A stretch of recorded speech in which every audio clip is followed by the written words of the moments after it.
Heian Yondan. So feet together, bow Ray, and announce the name of your kata. Heian Yondan and Yoi. So we're using our back stance again. So in Heian Sandan and Heian Nidan it was back stance.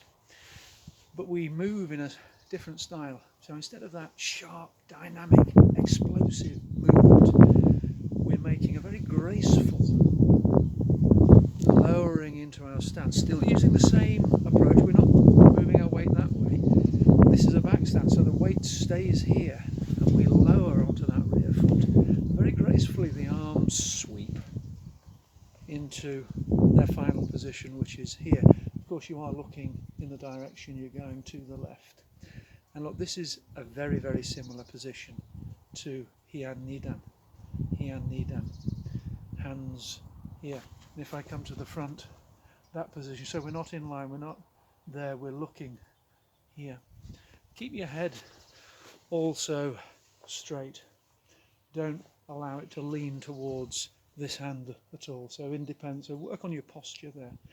Your weight flows now onto the left back leg and you make the equivalent position to the right.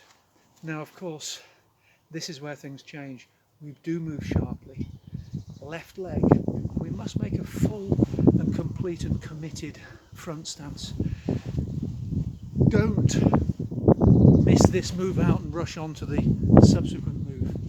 What I want you to do is actually deliver that move with focus and commitment and make sure we get a still stop at that point. So not rushing off to deliver your next move. Now the key learning point here really is how do we go from point A with our arms here to point B, which is your Gedan Jujuyuki cross block with your fists clenched. Well, the answer to that is they go directly. You don't go to a preparation point either up here or there. It's a direct flowing action directly from there straight to the block, and our cross block must have a cross. So we don't have our fists back to back and touching. There's sufficient space there to jam, let's say, someone's shin. So try and get that technical detail.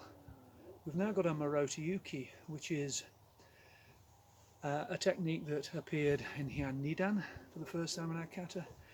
It appeared again in Heian Sandan. Heian Yondan, it appears again. So after the Jujuyuki, I'm going to turn so you can see there's a flowing preparation into this Marote. Keep your shoulders down, don't lift, don't lift. There's often a tendency, particularly on the preparations, to lift and do something like that. Don't do anything like that. Keep those shoulders down, flow through this preparation as you come forwards and deliver this Marote Uki in a back stance. This is where Heian Yondan, this kata, becomes technically tricky. Also your coordination is challenged because I've got to do a side snap kick, a left yokugeri kiyagi, and I've also got to do a movement with the arm. I'm doing a left back fist block or strike. Interpretation is a matter entirely for you, but it's a back fist and it thrusts. So you're going to lift as you get to the high point with your knee, your fist. Let me show you the position there. Conventional left fist on top. So right fist at the side, conventional position for the hikate, left fist on top, shoulder down. So at that point, you've prepared your kicking leg, your knee is lifted. You're prepared to do the side snap kick. It's a conventional side snap kick. The kick returns, but the fist stays out. You've thrust that fist, that back fist block or back fist strike. Your interpretation is a matter entirely for you. Hand opens, and now you deliver a vigorous Yoko Empiuchi. So, a Mawashi Empiuchi, a round elbow strike to the side. Mawashi Empiuchi. So use that potential, look, use that potential as you land fast in that direction with your left, fast with your right, and then the opponent, hypothetically, is wedged between the two. So you're hitting hard, and that's a focal point. You're flowing into your next move. It's the same in the other direction. You've got to step with the left quick, and as you lift that right leg to prepare, again we have our preparation. This time the right's on top, left's in the conventional position, and the right foot is raised off the floor, the right knee is high, it's ready. You deliver the right snap kick, thrust the right, and land in your front stance. And you're making exactly the same move now with the left. The right pulls and the left delivers. We're flowing with our next sequence. We're actually going to block with the left using an open hand ageuki, open hand. And we're going to use the right to strike using the edge of the hand, shutoki. So from our left mawashi empiuchi, I've got to quickly prepare to deliver the blow with the right and prepare to deliver the block with the left. That's going to come up in that line, that's going to come around in that line, and it's got to happen simultaneously. So again, there's a challenge in terms of coordination. So from here, the arms quickly prepare, just do it lightly. You have your block and your strike. You'll find, because there's no step, that in actual fact, as you pivot your stance, you're in a left front stance, but actually the stance is on an angle. It isn't as it would be if you were front facing, because of the, if you like, the dimensions of the stance, the length here. There's no step. I don't do an adjusting step. I'm just pivoting. My stance will be on a slight angle, but the hand technique, the block and the strike, is to the front. The next move is a Jodan Maegeri. Now the key thing is, try Jodan if you can. If your structure doesn't allow, then you kick Chudan. But the key thing is, don't do anything with your arms, shoulders. Try and keep all that relaxed, so that's still, and the kick will appear, but the arms haven't moved. After the kick, we have to do something fairly sophisticated, but it's perfectly manageable. Just with me, look, you're going to block down with the left. As that's happening, look, the right fist is clenched. That is coming up close to your body and around above your head, coming down to strike with the back fist. And again, that finishes about shoulder height, through, over the top of your head, not from the left or from the right. That sometimes happens. Not that, and not that. So over the top, finishing chest height. That's, again, similar to Heian Shodan. The idea here is that it's come through the facial structure and downwards. You're using the back fist to strike downwards. Now, in terms of sort of natural physiology, you would find it probably easier to strike down using a hammer fist rather than a back fist. But in the kata, this is actually a back fist coming down. So, if you combine it with the kick, you deliver the kick, the knee stays high, look, as your body weight is coming forwards. This is all happening in one flowing action. As your body weight's coming forwards, this is all timed to coincide with a conclusion with your feet. That conclusion is Kosadachi. So that's cross leg stance. Now, I'll go over here so see whether you can tell what I'm doing. Imagine your right, be in a right front stance, your knee is bent to the appropriate degree. Just draw your left foot in behind so that the left ball of the foot is behind the right heel, behind and to the side of the right heel.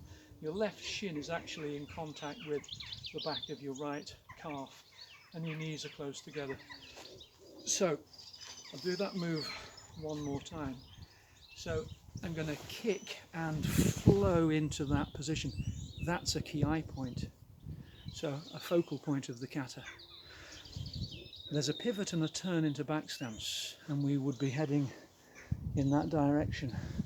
So you try and do that smoothly. You don't come up in height, you stay low, and you're making your back stance.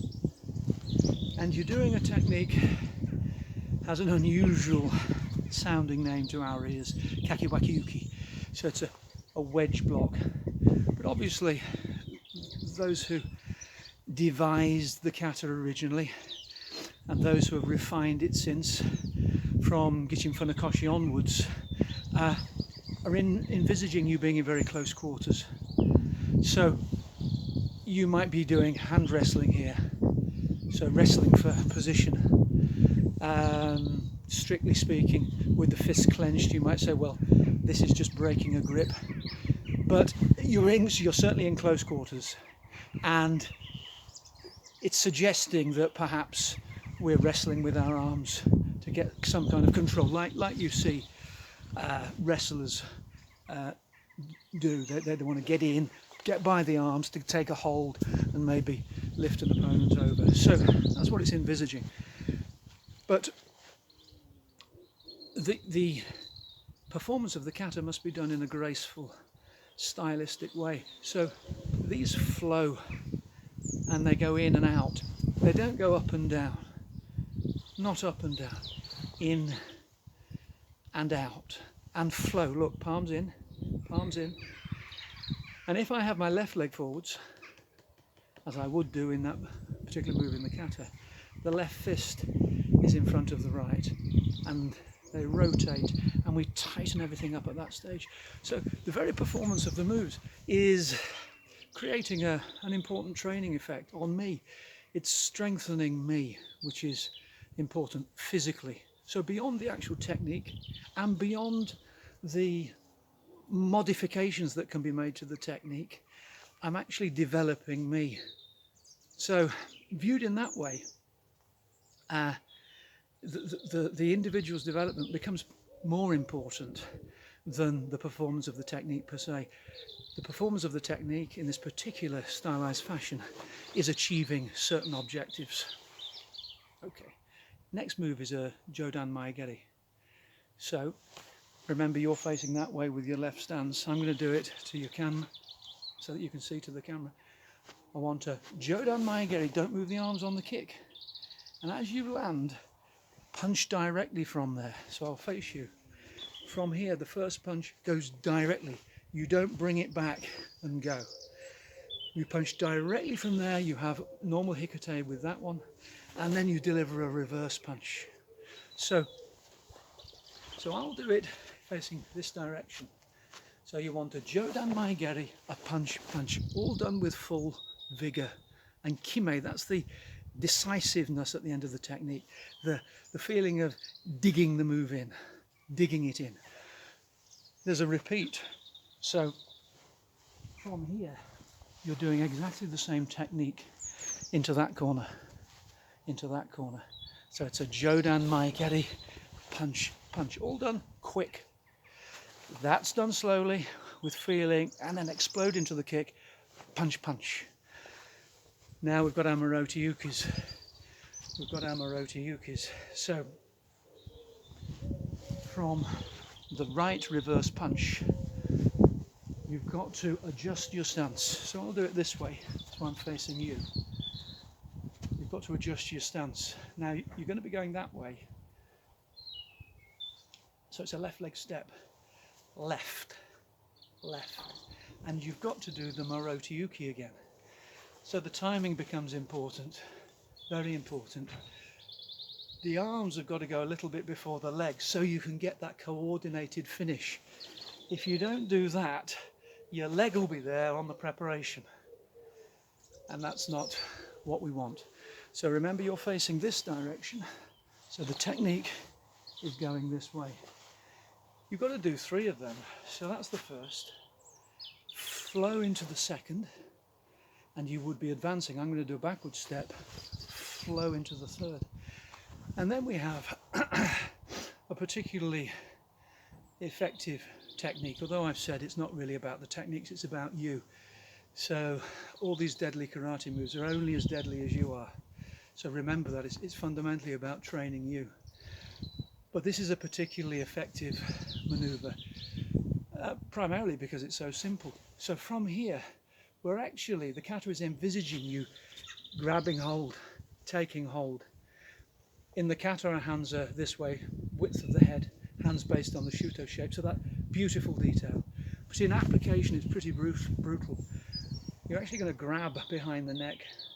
You will be grabbing behind the neck and driving your knee in. So that will be that action, that vicious pull and drive of the knee.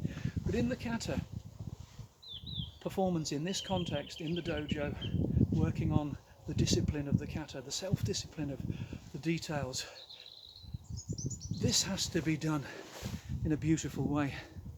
So you must beautify the technique. So brutal in application, but beautiful in the performance of it. So the fists clenched actually, so at the final position, I'll turn to the side, you've vigorously pulled your arms down. So that's developing your ability to maybe yank someone forwards off balance. Crucial principles of combat. So your knee has delivered the strike, your fists are below the height of the knee and your knee is high. You've then got to prepare those hands into a shutouki to make your penultimate move. So you're actually facing this way. You step down and make shutouki. And your final move is another shutouki. Keep your shoulders back, keep everything in line, get the angle of that straight, keep the elbow down. You're delivering your block, or indeed your strike. Shutouki would be block, shutouchi would be strike, with that edge. Yame, neire.